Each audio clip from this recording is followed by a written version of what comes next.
ലോക്സഭാ തിരഞ്ഞെടുപ്പിൽ കേരളത്തിൽ ഇക്കുറി നേടിയ ചരിത്ര ജയത്തിന്റെ ചുവടുപിടിച്ച് കൂടുതൽ വിശാലമായ പ്രവർത്തനത്തിന് ഒരുങ്ങുകയാണ് ബി. ഇതിന്റെ ആദ്യപടിയായി സംഘടനാ പ്രവർത്തനം ശക്തിപ്പെടുത്താനാണ് തീരുമാനം. കേരളത്തിലെ 11 റവന്യൂ ജില്ലകളെ 30 സംഘടനാ ജില്ലകളായി വിഭജിച്ച് പ്രവർത്തനം കൂടുതൽ ശക്തമാക്കാനാണ് പാർട്ടി നേതൃത്വത്തിന്റെ തീരുമാനം. വരാനിരിക്കുന്ന തദ്ദേശ നിയമസഭാ തിരഞ്ഞെടുപ്പുകൾ ലക്ഷ്യമിട്ടാണ് പാർട്ടിയുടെ ഈ നീക്കം. പത്തനംതിട്ട, വയനാട്, കാസർഗോഡ് ജില്ലകൾ ഒഴിച്ചുള്ള ബാക്കി 11 ജില്ലകളെയാണ് വിവിധ സംഘടനാ ജില്ലകളായി വിഭജിക്കാൻ തീരുമാനിച്ചത്. ബി സംസ്ഥാന നേതൃത്വത്തിന്റേതാണ് ഈ തീരുമാനം. കൂടാതെ താരതമ്യേന വലിയ ജില്ലകളായ തിരുവനന്തപുരം, എറണാകുളം, തൃശൂർ, മലപ്പുറം, കോഴിക്കോട് എന്നീ ജില്ലകളെ 3 സംഘടനാ ജില്ലകളായാണ് വിഭജിച്ചിരിക്കുന്നത്. ശേഷിക്കുന്നവയെ 2ആയും വിഭജിച്ചിട്ടുണ്ട്. ജില്ലകൾക്ക് പുറമെ നിയമസഭാ മണ്ഡലങ്ങളും സമാനമായി വിഭജിച്ചിട്ടുണ്ട്. 140 നിയമസഭാ മണ്ഡലങ്ങളെയും 2ആയാണ് വിഭജിച്ചത്. ഇതോടെ 280 സംഘടനാ മണ്ഡലങ്ങൾ എന്ന നിലയിലേക്ക് ഇതും മാറും. എന്നാൽ നിലവിൽ പദവികൾ വഹിക്കുന്ന ജില്ലാ സെക്രട്ടറിമാർ, മണ്ഡലം ഭാരവാഹികൾ എന്നിവർ മാറുമോ എന്ന കാര്യത്തിൽ ഇതുവരെയും വ്യക്തത വന്നിട്ടില്ല.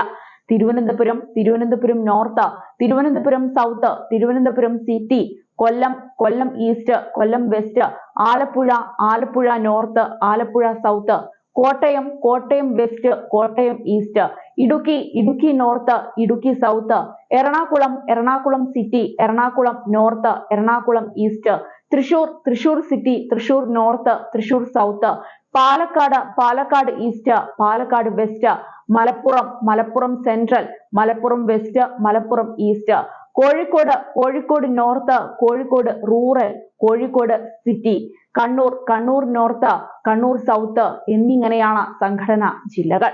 ലോക്സഭാ തിരഞ്ഞെടുപ്പിൽ നിരന്തരം കേരളത്തിലെത്തിയ ബി ദേശീയ നേതാക്കളും മോദിയുടെ സാന്നിധ്യവും ഒക്കെ ബിക്ക് ഗുണമായി എന്ന വിലയിരുത്തലുണ്ട്. കൂടാതെ സംഘടനയുടെ അടിസ്ഥാന ഘടകങ്ങൾ മുതൽ പ്രവർത്തനം ശക്തമാക്കിയ തദ്ദേശ തിരഞ്ഞെടുപ്പിലും നിയമസഭയിലും മികച്ച നേട്ടം കൊയ്യാമെന്നാണ് പാർട്ടിയുടെ കണക്കുകൂട്ടൽ. ഇതിന്റെ ഭാഗമായാണ് ഈ പുതിയ നീക്കം. സംഘടനാ ജില്ലകൾ രൂപീകരിക്കുക വഴി പ്രവർത്തനം കൂടുതൽ താഴെ തട്ടിലേക്ക് വ്യാപിപ്പിക്കാനും ജനങ്ങളിലേക്കെല്ലാം എത്തിക്കാനും കഴിയുമെന്നാണ് സംസ്ഥാന നേതൃത്വത്തിന്റെ വിലയിരുത്തൽ. എന്നാൽ നിയമസഭാ തിരഞ്ഞെടുപ്പ് കഴിയുന്നതുവരെ സംസ്ഥാന നേതൃത്വത്തിൽ മാറ്റം വേണ്ട എന്ന നിലപാട് കേന്ദ്ര നേതൃത്വം ഇപ്പോഴും തുടരുന്നു എന്നാണ് സൂചന. അങ്ങനെയെങ്കിൽ സുരേന്ദ്രനടക്കമുള്ള നേതാക്കൾ സുരക്ഷിതരാണ്. അതേസമയം 2026 നിയമസഭാ തിരഞ്ഞെടുപ്പിൽ 41 സീറ്റുകളിൽ വിജയം ലക്ഷ്യമിട്ട് പ്രവർത്തിക്കാൻ ബി തീരുമാനിച്ചു കഴിഞ്ഞു. നിയമസഭാ തിരഞ്ഞെടുപ്പിൽ മിഷൻ 41 യാഥാർത്ഥ്യമാക്കാൻ വേണ്ടുന്ന മുന്നൊരുക്കങ്ങൾ നടത്താൻ ദിവസങ്ങൾക്ക് മുൻപ് നടന്ന ബി കോർ കമ്മിറ്റി യോഗത്തിൽ തീരുമാനമായിരുന്നു. തദ്ദേശ സ്വയംഭരണ സ്ഥാപനങ്ങളിലേക്കുള്ള തിരഞ്ഞെടുപ്പിൽ വലിയ മുന്നേറ്റമാണ് ബി ലക്ഷ്യമിടുന്നത്. തിരുവനന്തപുരം, തൃശൂർ കോർപ്പറേഷനുകളിൽ ഇക്കുറി ഭരണം പിടിക്കണമെന്നും അതിനായി സംഘടനാ തലത്തിൽ ആവശ്യമായ മാറ്റങ്ങൾ വരുത്തണമെന്നും യോഗം തീരുമാനിച്ചിട്ടുണ്ട്. 2026 നിയമസഭാ തിരഞ്ഞെടുപ്പിൽ മിഷൻ 41 എന്നതായിരിക്കും ബിയുടെ പ്രധാന ലക്ഷ്യം. അതായത് 41 നിയമസഭാ സീറ്റുകളിൽ വിജയം മുന്നിൽ കണ്ടുള്ള പ്രവർത്തനങ്ങൾക്ക് തുടക്കമിടാനാണ് കോർ കമ്മിറ്റി യോഗത്തിലെ ധാരണ. അതേസമയം തദ്ദേശ തിരഞ്ഞെടുപ്പ് മുന്നിൽ കണ്ടുകൊണ്ടാണ് കേരളത്തിലെ ബി ജില്ലാ കമ്മിറ്റികൾ വിഭജിക്കാൻ ധാരണയായിരിക്കുന്നത്.